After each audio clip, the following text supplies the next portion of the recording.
Waalaikumsalam.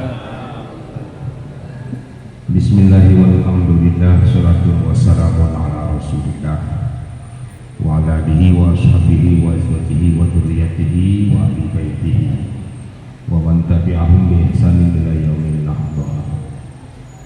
La ilaha illallah, la mawjuda illallah, la ma'budu illallah, la matluba illallah, la maqsuda illallah. Insyaallah la yasukul khaira illallah, bismillah, masyaallah, la yasifu su'a illallah, insyaallah. Maka min ni'matin Allah, insyaallah, la haula wala quwwata illa billah. Qadratil karim wa kutubil lati ta'ala susar wa pada kita dijauh selalu. Al-Fatihah. A'udzu billahi minasyaitonir rajim. Bismillahirrahmanirrahim. Iyyaka na'budu wa iyyaka nasta'in. Ihdinas siratal mustaqim. Siratal ladzina an'amta 'alaihim ghairil maghdubi 'alaihim waladdallin. Alhamdulillah, masih diberikan hidup sehat dan semuanya yang hadir saya tidak bisa sebut satu-satu. Oke. Semuanya terhormat, dimuliakan oleh Allah. Amin ya rabbal alamin. Nanti yang pengen ngaji malam Selasa musola bintang 9 kan Pak? Yang belokan S itu lurus sebelum masjid Hidayatul Ulum, musola kecil. Di situ malam Selasa mulai jam 8 dari 2 jam 8.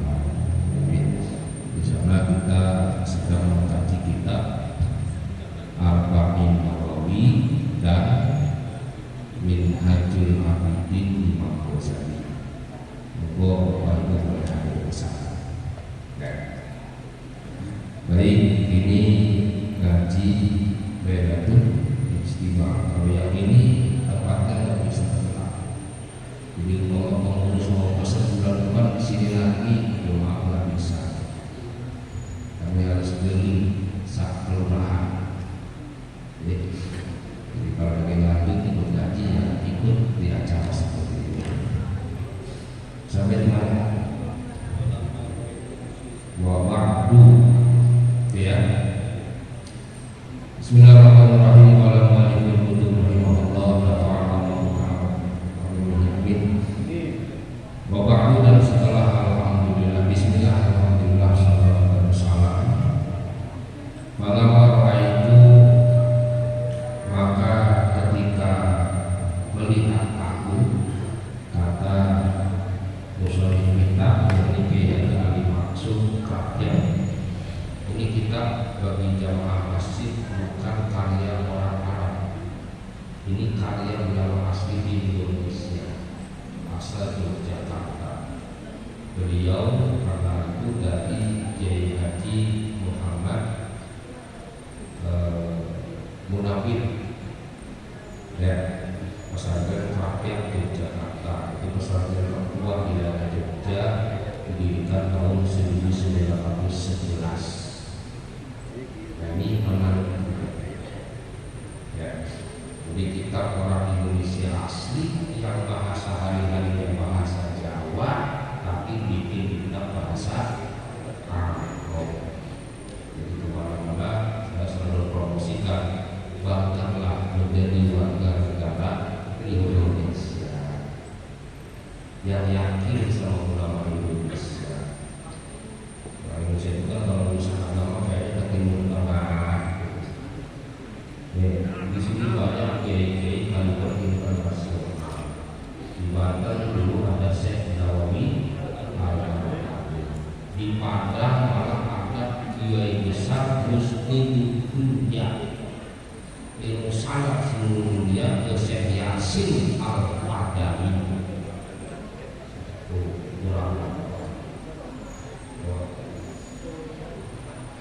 Baik. Falamma ra'aitu, maka ketika aku melihat masih sahajat ikhwan kepada sungguhan kebutuhan saudara-saudara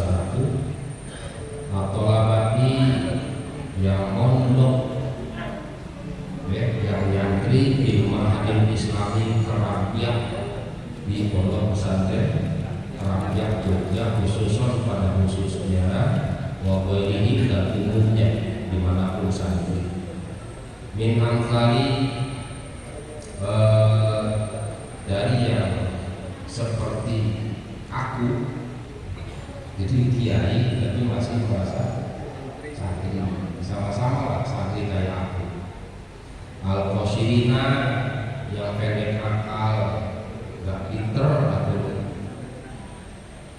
pengumuman pada pengumumannya bila bayani butuh kepada kejelasan. Ini akhlak seorang kiai. Ya, beliau masih mengaku sama, saya juga santri, saya juga masih bodoh. Qasir itu pendek akal, artinya dia bodoh. Ya. Maka melihat amsilatin minal masail, contohnya dari beberapa masalah allati yang bagi layang bagi tabadulul inkari, allati yang mana layang bagi gak pantas, gak selayaknya. Apa yang gak selayaknya? Tabadulul inkari, gonta ganti ingkar. Ingkar itu apa? Menolak. Fiha di dalam itu masail mithla makalati qobliyati jum'ati, seperti permasalahan sholat qobliyah Jumat. Jadi ada orang yang bolak-balik kekeh saja, bahaya sholat qobliyah Jumat. Sholat qobliyah Jumat itu sholat sunat bid'ah. Ya, itu permasalahan. Kemudian wamithla makalati talqin al-mayyit, masalah talqin mayit di kuburan, pada daki setelah dikubur warna lima dan hal-hal yang seperti itu. Ini penting disampaikan layas tauni agar supaya tidak menguasai alaihim kepada santri, kepada ulama bidinihim dalam agama mereka, apa yang menguasai al-wasawisu, penyakit was-was, ragu-ragu, wal awhamu dan waham, sama artinya ragu-ragu, al-batilan yang salah. Jadi kan problemnya orang itu ketika dikampung sudah yakin, yakin walaupun belum tahu dari yakin itu benar. Kalau Jumat Yasinan itu benar yakin, dan terus merantau ke Batam, entah di mana. Tiba-tiba ngaji, nggak tahu ngaji itu, nggak tahu itu hal-hal apa, tiba-tiba jadi ragu buat keyakinan. Jangan-jangan masuk neraka lagi. Gurunya mau salahkan, habis sholat saja takut. Ya, nah kitab ini isinya itu. Jadi bagi yang belum yakin, mudah-mudahan dengan ngaji kitab ini akan muncul keyakinan. Kalau yang sudah yakin terus jadi ragu, balik lagi kepada yakin. Ya, sehingga tidak apa tadi dikuasai oleh was-was, oleh waham yang salah. Walayat masalah dan tidak menguasai alaihim kepada santri. Siapa asyaiton, syaiton, wa'awiyah itu dan korporasinya dan pengikut-pengikutnya syaiton bil-ihwai, dengan apa godaan, wal-iblali dan kesesatan. Walayat tahu dan supaya enggak menipu syaitan bital bisati ahli hawa, dengan berpakaian ahli hawa nafsu. Wa in kathura al-ilmu wal qalu, walaupun banyak pendapat yang dikatakan dan banyak juga yang mengatakan. Wa ya'lamu dan mengetahui bahwa hakon kepada yang benar. Annama sesungguhnya perkara alaihi yang mana atas itu as-salatu as-salatu sholih, ada dua masalah. Dua, beliau ada berhubungan al-haqu itu benar, al-muqtaba'u yang diikuti. Jadi dengan belajar kitab ini dibacakan, diterangkan supaya kita ini khususnya para santri dan umumnya masyarakat tahu mana yang benar.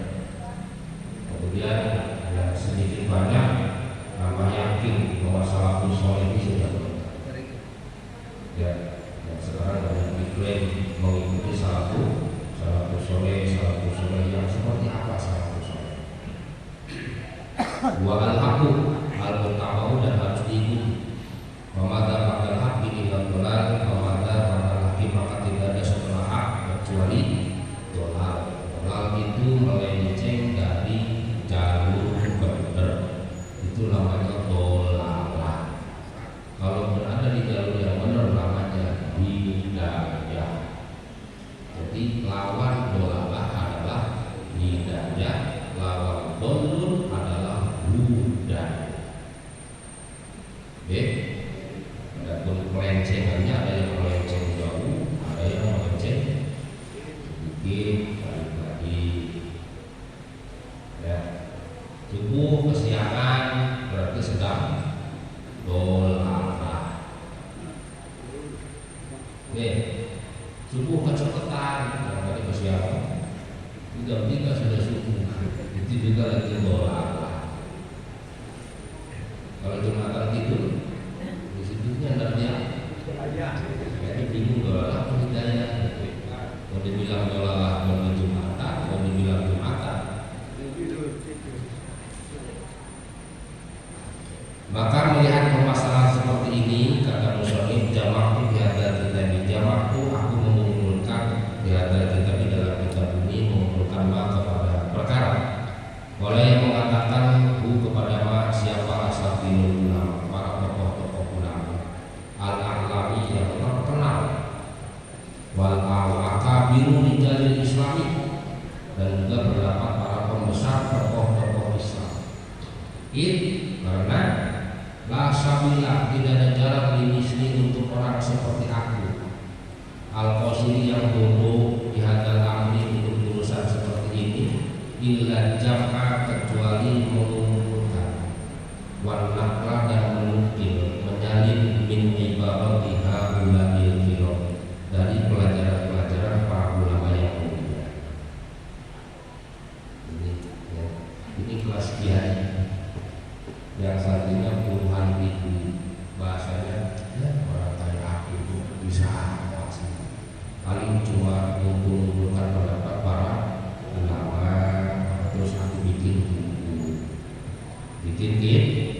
nah ini kiai yang santrinya puluhan ribu. Pendiri Pondok Pesantren Berakhlak sendiri Bayi Muhammad Munawi bin Abdul Rasyad itu setelah pinter mondok di Jawa, mondok ke Mekah, ke Madinah 21 tahun. Bukan dari bodoh itu Pak, udah lulus di Jawanya sudah pinter, ya, udah pinter masih mondok 21 tahun. Nah ini menantu. Kalau Bapak yang seneng itu seneng apa, kamus, ada kamus yang paling terkenal di dunia internasional mengakui, namanya kamus Al-Munawwir. Lah itu karya besar beliau. Yang bikin kamus Al-Munawwir bukan orang Arab, orang Yogyakarta, orang Bantul, Bayi Muhammad Munawwir bin Abdul Rasyad. Ini sama, karena pakai menaku banyak yang haji yang ini. Jadi kalau tahu itu kadang nggak bahwa itu kiai besar. Ya, jadi kalau berjamaah sambil jadi imam, dia duduknya di belakang itu juga. Padahal itu ulama besar. Ya, orang seperti aku kata beliau nggak ada jalan, nggak pantas. Ya, kecuali hanya mampu mengumpulkan, menukil pelajaran-pelajaran dari para ulama yang mulia, beriktimadah alaihi, dan bersandar kepada mereka dalam urusan tadi. Malani kepada sesungguhnya ulama akun, nggak ada di muhaditsan nafsi, nggak ada niatan sama sekali untuk menceritakan kemampuan diri sendiri. Bitajasyumi hadal alai, dengan beratnya beban ini.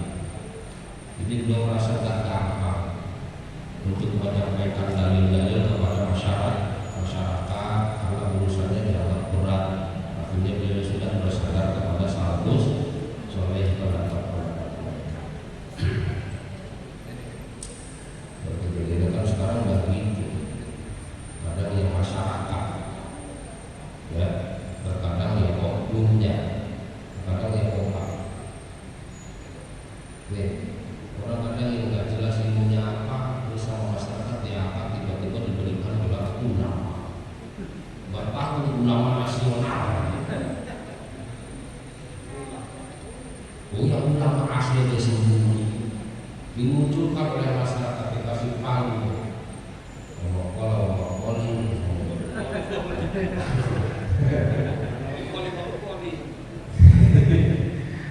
Bungkus juga ikut sholat, kasih tahu ulama.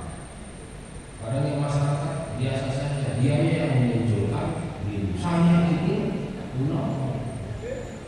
Tuh, jadi ini pelajaran penting dari ulama internasional asli di Indonesia, ulama modern. Betapa tamat. Ya.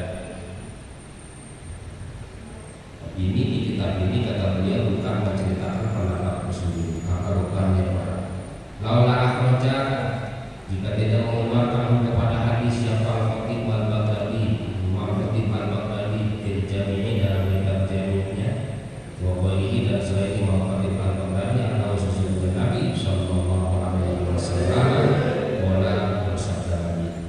Idza dhaharatil fitan, idza dhaharat apabila sudah muncul, sudah keluar, sudah nampak jelas apa fitnah atau qala atau bersabda Nabi al-bid'ah, apabila kebid'ahan sudah muncul nyata, maka wasubba dan mencaci maki ashabi kepada sahabatku, maka falyudhiril alimu ilmahu, falyudhir harus menampakkan wajib sopo al-alimu orang alim ilmahu kepada ilmu. Jadi kalau bukan karena ada perintah itu, mungkin aku nggak bikin kitab, nggak nulis. Tapi kalau ada perintah itu, maka memaksakan diri menulis kitab dengan mengutip pendapat para ulama-ulama yang memang jauh ini.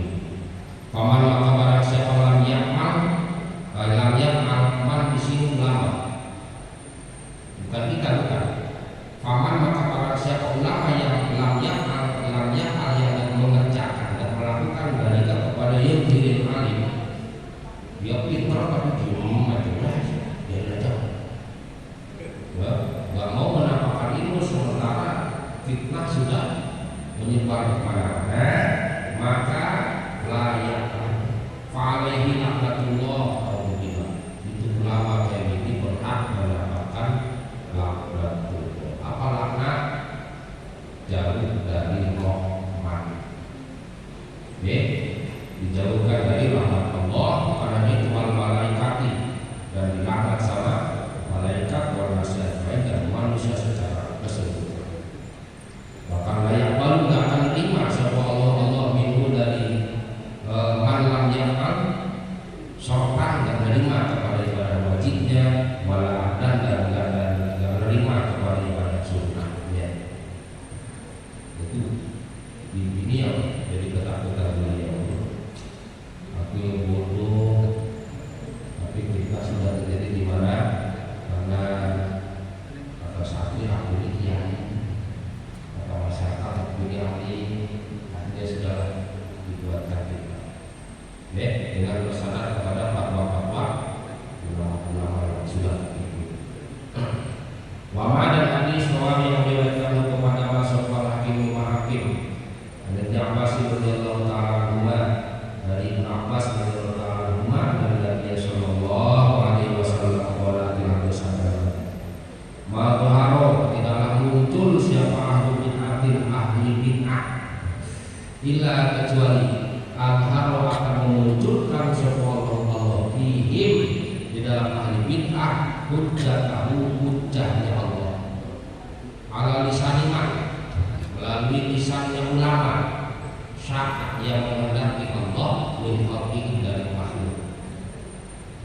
Jadi kalau sudah bermunculan para ahli bid'ah, ya, maka pasti akan Allah munculkan juga ulama untuk meluruskan, untuk beresin, ya.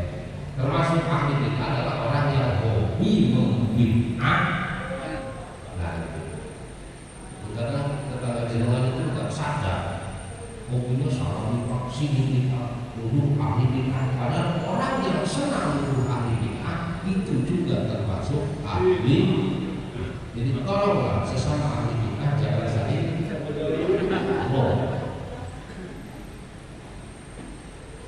ya. Saya punya buku hasil print, tebalnya setebal kotak itu, makalah itu masih ada di rumah. Kalau yang sedang baca bawah itu semua jawaban ulama lengkap, ada Qurannya, ada hadisnya, semua menjawab semua yang dituduh-tuduhkan bid'ah. Ya. Cuma kebetulan dulu itu dari 2004 itu memang jalur saya di situ, sekarang sudah tua. Ya, dulu saya melawan Wahab, dan di sini anak ada pun aku dan guru akan menceritakan aku fima di dalam masalah, di dalam perkara yang dia akan datang. Amfilatan menceritakan kepada berbagai contoh minawai dari dua jenis tadi al-Qur'an ini yang sudah disebutkan. Wallahu dan ada pun Allah al-musta'an itu dat yang menjadi tempat minta tolong. Li'ali isya'ati suami, minta tolong untuk memperoleh kebenaran. Walaihi, dari itu kepada Allah, atas Allah apa lalu tawakal. Walaihi, dan kepada Allah al-ma'afu. Walaihi, dan itu kepada Allah al-ma'afu, ada pun tempat. Ini mukadimah beliau supaya kita ngerti isi kitab. Akhlak santri dan kiai ketika mengkaji satu kitab, maka mereka akan mengkaji mukadimah. Dari masyarakat enggak ada apa bikin main grup langsung nggak dibahas mukadimah. Apa kemungkinan mukadimah? Mukadimah dari pengarang kitab, beliau menjelaskan kitab yang ditulis itu isinya apa, arahnya kemana.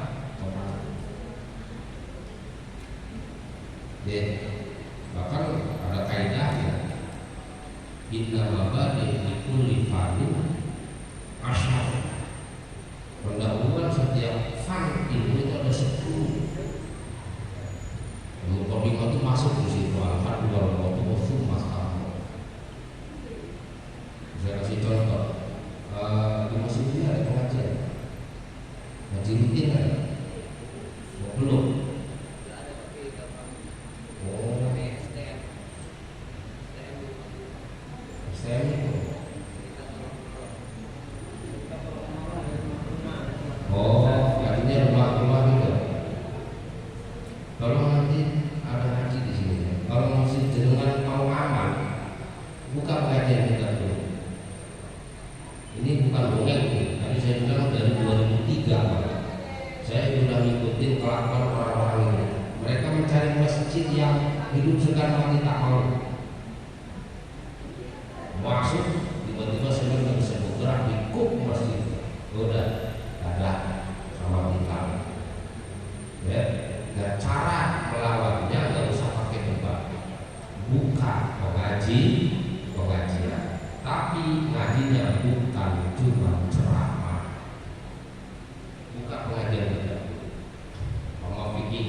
Kalau masjid Indonesia itu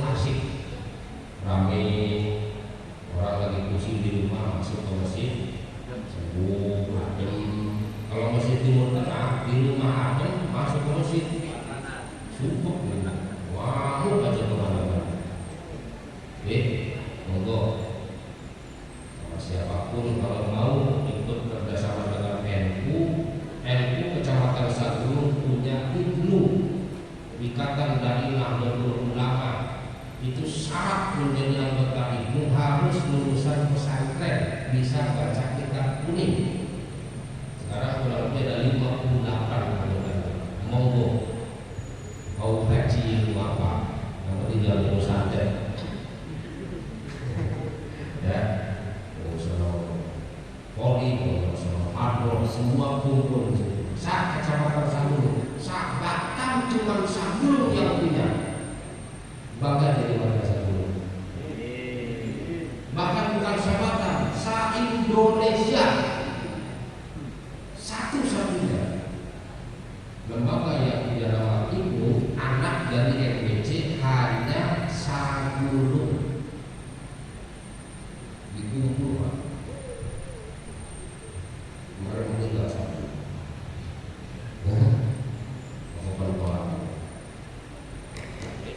Monggo haji.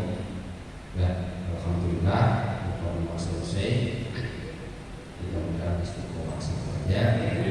Semua yang terlibat dalam acara ini, pengurus masyarakat, warga, pengurus NU, pengurus masjid, ya sama semuanya diberkahi oleh Allah. Amin.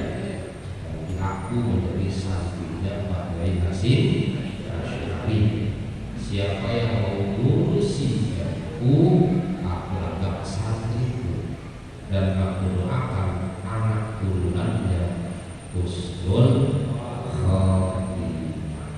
Amin ya rabbal alamin.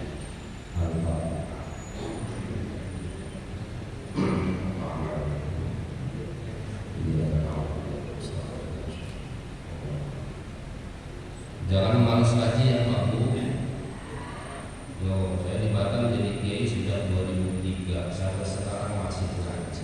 Ini kalau nggak ada acara ini, saya lagi ngaji ke Cipta Asli. Jam 10:30 saya mau kitab sendiri ke Cipta Asli, malam-malam itu masih pengen ngaji. Bawa pena datang ke senior yang lebih salah satu baru. Saya sih pengennya ya mudah-mudahan mati lagi. Ya, gimana caranya? Aku nggak pintar sholat. Belajar wiridan dulu. Belajar sholat pengen cepat. Belajar sedekah 2,5. Kebetulan saya punya haji yang milih jalan yang gampang itu. Ya, sedekah kalau halal. Jadi gue penting kan dunia kan luar. Oke, laut syah. Terus kalau ngandelin sholat di waktu ya saya di waktu. Berbuat pengen sholat ini belum masuk waktu nggak boleh. Tapi kalau ngaji gatel pengen itu tidak gatel. Ngaji ayo sekarang. Oke, selanjutnya apa lagi? Monggo yang ingin tanya jawab karena berhubung sudah bekerja dengan anak sekolah yang kita janji juga atau kawan boleh yang hubungan dengan tema malam ini atau boleh dengan yang lain tentang fikih ataupun amalan-amalan yang mau kalau ingin ditanyakan. Kami persilakan. Yang penting jangan tanya juga karena 28 suami saya kalau belum kerja tidak ada jawabannya.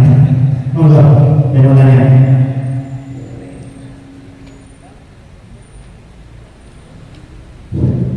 Bismillahirrahmanirrahim.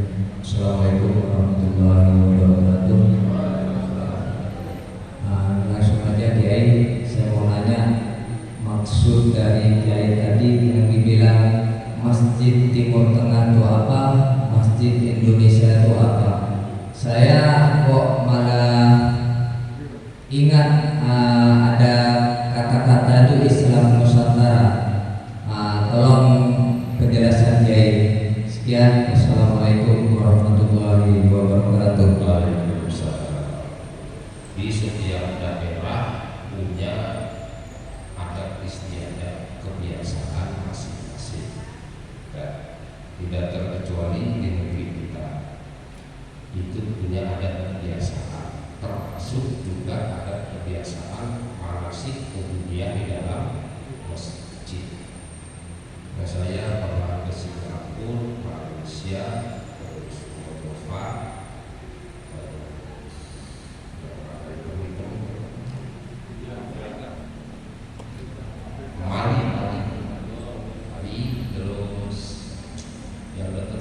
Sri Lanka, ya, sampai ke Arab pun saya pernah jarak itu melihat kondisi adatnya beda. Jadi yang saya maksud masih di Indonesia, masih ala Indonesia, ya jangan orang di kampung semuanya wiridannya atau habis itu habis sholat ada malam Jumat ada yasinan, yaitu adat istiadat di Indonesia. Dulunya belum Indonesia, namanya Nusantara, termasuk Malaysia, Singapura, Brunei. Nah itu dipertahankan, jangan sampai diganti oleh kebiasaan daerah atau negara lain. Ya, itu maksudnya. Karena saya itu kalau di masjid sebulan itu ada masjid apa bulan awal masih 40, bulan ada 43 masjid. Ini yang ujungnya. Jadi saya lihat orang sedih. Aku ini orang Indonesia, dari kecil di Indonesia, dari ibu di Indonesia. Begitu masuk masjid kok hilang. Jadi hilang kebiasaan-kebiasaan masyarakat di Indonesia kan berada di dalam masjid. Soal sih masih sama kan? Tahan cara mempertahankannya tadi. Tidak perlu debat-debat, tidak perlu, cukup buka majelis supaya amalia-amalia ini tetap.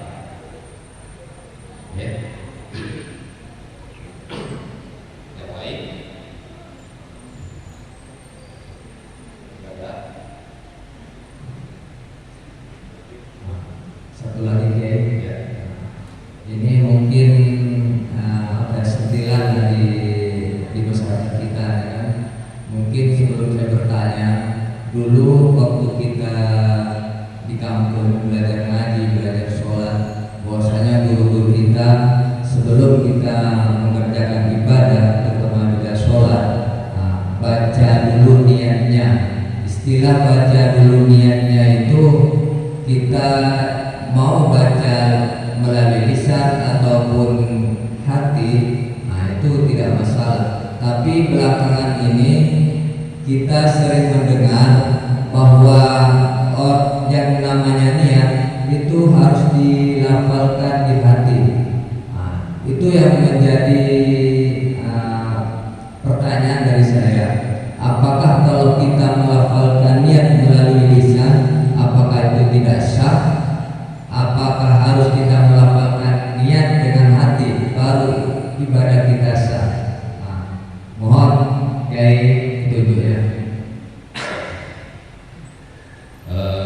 Dalam adab Syafi'iyah, niat itu termasuk rukun sholat. Kalau puasa ya rukun puasa. Yang menjadi permasalahan adalah talakun, melafalkan niat. Kalau tempatnya semua sepakat, tempat baca mengatakan wa mahalluha al-qalbu, tempat dia adalah di dalam hati. Hanya ada perbedaan pendapat apakah harus dilafalkan, diucapkan oleh lisan atau tidak. Coba ya. Maka kita madzhab Syafi'i sepakat bahwa talakun niat hukumnya sunnah.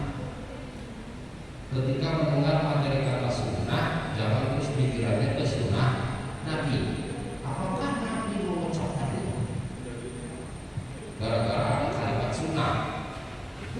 Kalau dia langsung nanya, Ustaz, berarti Rasul kalau mau sholat pakai usul-usul gitu ya? Nah, berarti Anda kurang ngerti. Jadi dihukumi sunnahnya sunnah versi fikih, bukan sunnah versi hadis. Apa sunnah menurut fikih? Dikerjakan berpahala, gak dikerjakan gak dosa. Gimana? Itu sunnah versi fikih. Mengucapkannya dihukumi sunnah oleh ulama mazhab Syafi'iyah. Adapun tujuannya liyusafiqul lisan al-qalba. Itu saya baca di syarah Arba'in Nawawi. Ya, innamal a'malu dunia. Ketika menjelaskan hadis itu, Imam Nawawi mengatakan orang yang melafalkan niat itu sedang membimbing hati supaya nggak salah. Kadang-kadang kita udah mau sholat itu tiba-tiba asli itu. Nah itu, jadi ketahuan kalau nggak konsentrasi maka ngajak hati konsentrasi pakai talabun. Ini Pak. Jadi hukum talabun apa? Sunnah versi usoli dapat pahala. Kalau nggak pakai usoli nggak dosa. Sholatnya tetap sah. Fungsi kita melafalkannya supaya hati konsentrasi. Kamu mau sholat zuhur, kamu mau sholat asar, apa sholat sunnah jenis tersebut. Oke? Nggak pulang. Pertanyaan saya itu.